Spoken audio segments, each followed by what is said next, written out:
بسم اللہ الرحمن الرحیم، لا الہ الا اللہ محمد الرسول اللہ۔ ترجمہ: اللہ کے سوا کوئی عبادت کے لائق نہیں، حضرت محمد صلی اللہ علیہ وآلہ وسلم اللہ کے رسول ہیں۔ جمعے کے دن کلمہ طیبہ پڑھنے کی فضیلت اور عبادات۔ جمعے کے دن کو اسلام میں خصوصی مقام حاصل ہے اور اس دن کلمہ طیبہ لا الہ الا اللہ کی تسبیح و ذکر کی اہمیت اور فضیلت کئی احادیث میں بیان کی گئی ہے۔ کلمہ طیبہ کے ذریعے جمعے کے دن اللہ کی رضا اور برکتوں کو حاصل کیا جا سکتا ہے۔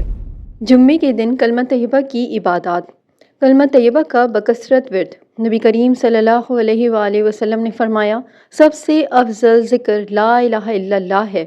جمعے کے دن اس کلمے کا بکثرت ورد کریں تاکہ دل اللہ کے ذکر سے منور ہو جائے۔ دوسرا، نماز جمعہ سے پہلے کلمہ طیبہ کا ورد۔ نماز جمعہ سے پہلے مسجد میں بیٹھ کر لا الہ الا اللہ کا ورد کرتے رہیں۔ یہ عمل دل کی صفائی اور اللہ کے قریب ہونے کا ذریعہ ہے۔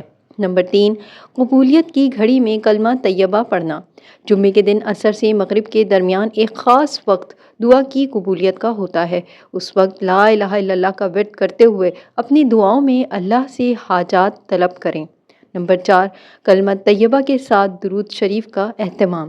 جمعے کے دن نبی صلی اللہ علیہ وآلہ وسلم پر درود پڑھنے کی بہت تاکید کی گئی ہے۔ کلمہ طیبہ کے ساتھ درود شریف پڑھنے سے دونوں عبادات کا اجر ملتا ہے۔ مثال کے طور پہ لا الہ الا اللہ محمد الرسول اللہ، اللہم صلی علی محمد وعلی آل محمد۔ نمبر 5، کلمہ طیبہ کی تسبیح 100 مرتبہ۔ نبی کریم صلی اللہ علیہ وآلہ وسلم نے فرمایا، جو شخص ایک دن میں 100 مرتبہ لا الہ الا اللہ کہتا ہے، اس کے لیے جنت میں خاص درخت لگا دیے جاتے ہیں۔ جمعے کے دن کلمہ طیبہ کی خاص دعا۔ جمعے کے دن کلمہ طیبہ کے ورد کے ساتھ درج ذیل دعا پڑھیں: اشہد ان لا الہ الا اللہ وحدہ لا شریک لہ لہ الملک ولہ الحمد وہو علی کل شیء قدیر۔ اس دعا کو جمعے کے دن پڑھنے سے گناہ معاف ہوتے ہیں اور درجات بلند ہوتے ہیں۔ یہ دعا توحید کا جامع پیغام ہے اور اس کے اندر اللہ کی وحدانیت، بادشاہت، حمد اور قدرت کی مکمل تعریف شامل ہے۔ اس دعا کو پڑھنے سے انسان کا تعلق اللہ سے مضبوط ہوتا ہے، گناہوں کی معافی ملتی ہے اور درجات بلند ہوتے ہیں۔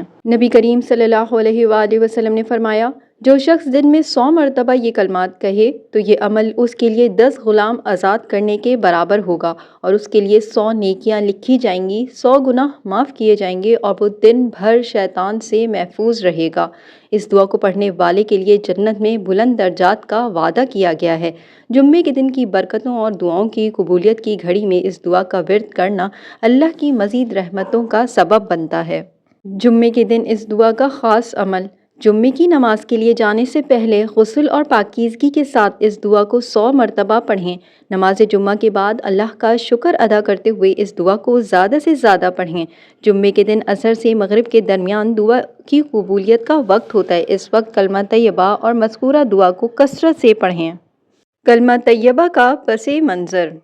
کلمہ طیبہ لا الہ الا اللہ محمد الرسول اللہ اسلامی تعلیمات کا بنیادی نقطہ ہے جو توحید اور رسالت کی گواہی دیتا ہے۔ نبی کریم صلی اللہ علیہ وآلہ وسلم نے اپنی نبوت کے آغاز میں سب سے پہلے اسی پیغام کو عام کیا اور لوگوں کو اللہ کی وحدانیت کی طرف بلایا۔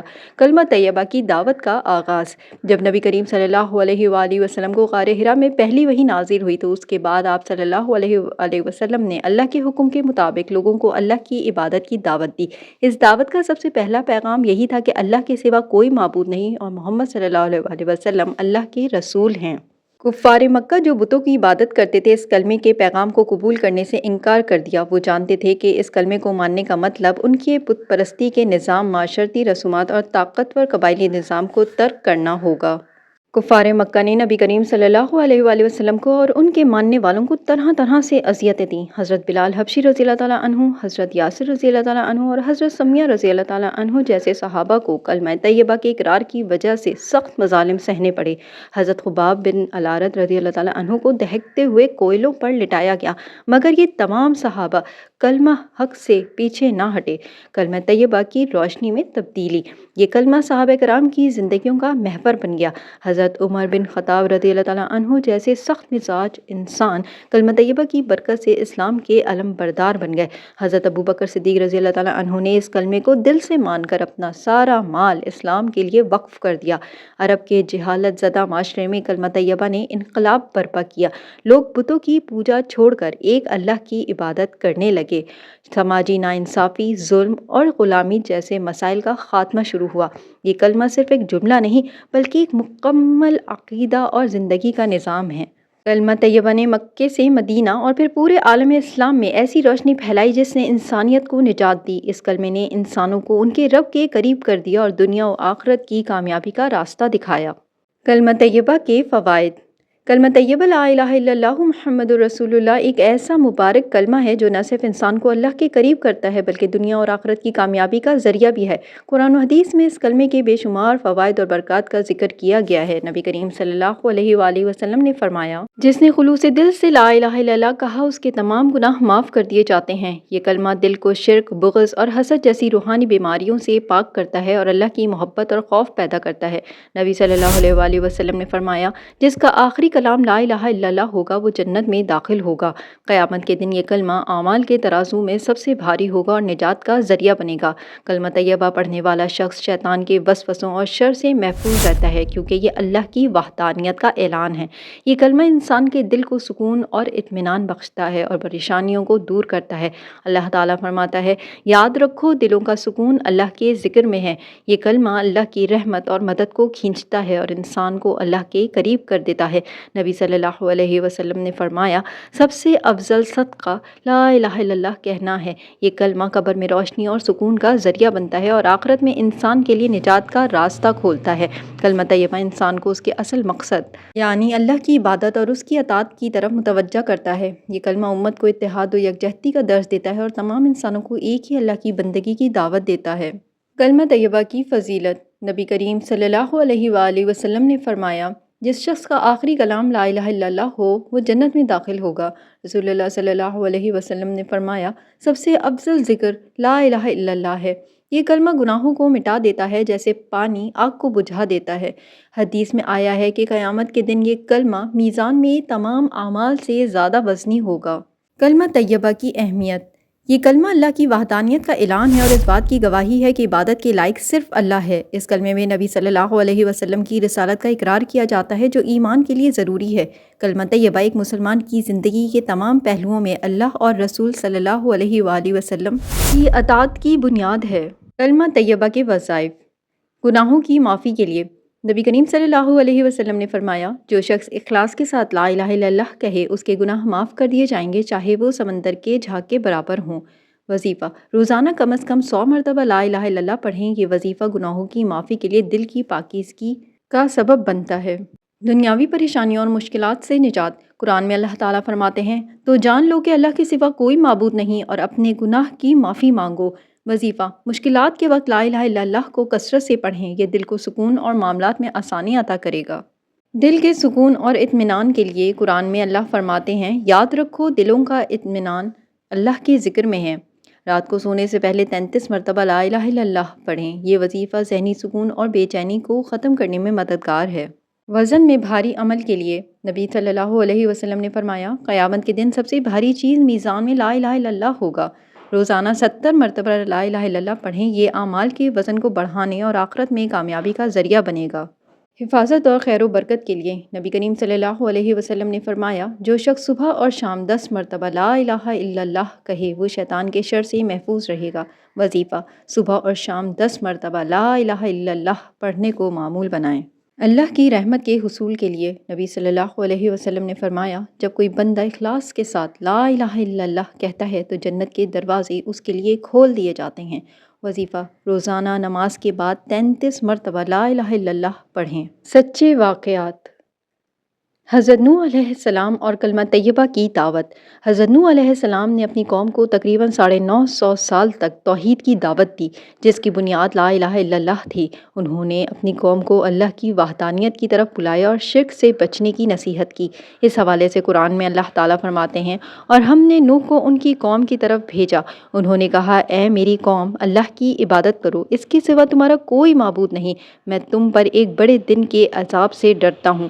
واقعے کی تفصیل۔ حضرت نوح علیہ السلام نے دن رات اپنی قوم کو لا الہ الا اللہ کا پیغام پہنچایا اور انہیں شرک سے باز رہنے کی تلقین کی، لیکن ان کی قوم نے اس پیغام کو جھٹلایا اور انہیں مذاق کا نشانہ بنایا۔ جب قوم نے مسلسل انکار کیا تو حضرت نوح علیہ السلام نے اللہ سے دعا کی، اے میرے رب، زمین پر کسی کافر کو زندہ نہ چھوڑ، کلمہ طیبہ کی بنیاد پر نجات۔ اللہ تعالیٰ نے حضرت نوح علیہ السلام کو ایک کشتی بنانے کا حکم دیا۔ جو لوگ حضرت نوح علیہ السلام کے پیغام یعنی لا الہ الا اللہ پر ایمان لائے، وہ کشتی میں سوار ہو کر طوفان سے نجات پا گئے، باقی تمام لوگ ہلاک ہو گئے۔ واقعہ حضرت ابو ذر غفاری رضی اللہ تعالیٰ عنہ کا ایمان قبول کرنا۔ حضرت ابو ذر غفاری رضی اللہ تعالیٰ عنہ نے جب نبی کریم صلی اللہ علیہ وسلم کے ہاتھ پر اسلام قبول کیا تو آپ نے سب سے پہلے لا الہ الا اللہ کا اقرار کیا اور اس کلمے کے ذریعے اپنی پوری زندگی بدل لی۔ واقعے کی تفصیل۔ حضرت ابو ذر غفاری رضی اللہ تعالیٰ عنہ مکہ آئے اور نبی کریم صلی اللہ علیہ وسلم سے ملاقات کی۔ آپ صلی اللہ علیہ وسلم نے انہیں اسلام کی دعوت دی اور لا الہ الا اللہ کا پیغام سنایا۔ حضرت ابو ذر رضی اللہ تعالیٰ عنہ فوراً ایمان لے آئے اور کہا، یہ کلمہ حق ہے جسے میں ساری دنیا کے سامنے بیان کروں گا۔ حضرت ابو ذر غفاری رضی اللہ تعالیٰ عنہ نے فوراً کعبہ کے سامنے جا کر لا الہ الا اللہ کا اعلان کیا۔ قریش نے انہیں مارا پیٹا، لیکن وہ اسی کلمے کو دہراتے رہے۔ حضرت موسیٰ علیہ السلام اور کلمہ طیبہ کے ذریعے فرعون کی ہدایت کی دعوت۔ یہ تیسرا قصہ ہے، سچا واقعہ۔ حضرت موسیٰ علیہ السلام کا واقعہ فرعون کے ساتھ ایک ایسا مشہور قصہ ہے جو توحید کی اہمیت اور لا الہ الا اللہ کے پیغام کو واضح کرتا ہے۔ یہ قصہ قرآن پاک میں تفصیل سے بیان کیا گیا ہے۔ واقعے کی تفصیل۔ اللہ تعالیٰ نے حضرت موسیٰ علیہ السلام کو فرعون کی طرف بھیجا تاکہ وہ اسے اللہ کی وحدانیت یعنی لا الہ الا اللہ کی دعوت دیں۔ جاؤ فرعون کے پاس، وہ سرکش ہو گیا ہے، اور اس سے کہو، کیا تم پاکیزہ نہیں بنو گے اور میں تمہیں تمہارے رب کی طرف ہدایت نہ دوں؟ فرعون نے دعویٰ کیا کہ وہ خود خدا ہے، میں تمہارا سب سے بڑا رب ہوں۔ سورہ نازعات کی آیت 24 میں ہے۔ لیکن حضرت موسیٰ علیہ السلام نے صبر کے ساتھ اسے توحید کی طرف بلایا اور لا الہ الا اللہ کا پیغام دیا۔ حضرت موسیٰ علیہ السلام نے اللہ کے حکم سے فرعون کو اپنی رسالت کے معجزے دکھائے۔ عصا کا سانپ بن جانا، ید بیضا کا چمکنا، یہ تمام معجزات لا الہ الا اللہ کی حقانیت ثابت کرنے کے لیے تھے۔ ید بیضا کا مطلب حضرت موسیٰ علیہ السلام کو اللہ تعالیٰ نے کئی معجزات عطا فرمائے، جن میں ایک معجزہ یہ تھا کہ جب وہ اپنا ہاتھ اپنی بغل میں رکھتے اور پھر نکالتے تو ان کا ہاتھ غیر معمولی طور پر چمکدار اور روشن ہو جاتا۔ جب فرعون نے کلمہ طیبہ کو قبول نہ کیا اور سرکشی پر قائم رہا تو اللہ نے اسے دریا میں غرق کر دیا۔ آخری لمحے میں فرعون نے کہا، میں ایمان لاتا ہوں کہ کوئی معبود نہیں سوائے اس کے جس پر بنی اسرائیل ایمان لائے، لیکن اس وقت ایمان لانا قبول نہ ہوا۔ یہ واقعہ اس بات کی نشاندہی کرتا ہے کہ لا الہ الا اللہ کا اقرار صرف زبان سے نہیں بلکہ دل سے کرنا ضروری ہے اور اس پر عمل پیرا ہونا لازمی ہے۔ کتابی حوالہ۔ خلاصہ، یہ واقعات ہمیں بتاتے ہیں کہ لا الہ الا اللہ صرف ایک کلمہ نہیں بلکہ اللہ کی وحدانیت کی علامت اور نجات کا راستہ ہے۔ حضرت نوح علیہ السلام اور حضرت ابو ذر غفاری رضی اللہ تعالیٰ عنہ نے اس کلمے کی بنیاد پر لوگوں کو کامیابی کی طرف بلایا اور خود بھی نجات یافتہ بنے۔ یہ واقعات ہمیں یہ سکھاتے ہیں کہ لا الہ الا اللہ انسان کو اللہ کے قریب کرتا ہے، ہر قسم کی مشکلات میں مددگار ہوتا ہے اور اللہ کی رضا کا ذریعہ بنتا ہے۔ ایمان کی راہ میں ثابت قدمی اللہ کی سب سے بڑی نعمت ہے۔ اگر یہ ویڈیو پسند آئی ہے تو اسے لائک کیجئے، کامنٹ کیجئے، شیئر کیجئے۔ چینل اگر ابھی تک سبسکرائب نہیں کیا ہے تو پلیز سبسکرائب اٹ۔ جزاک اللہ۔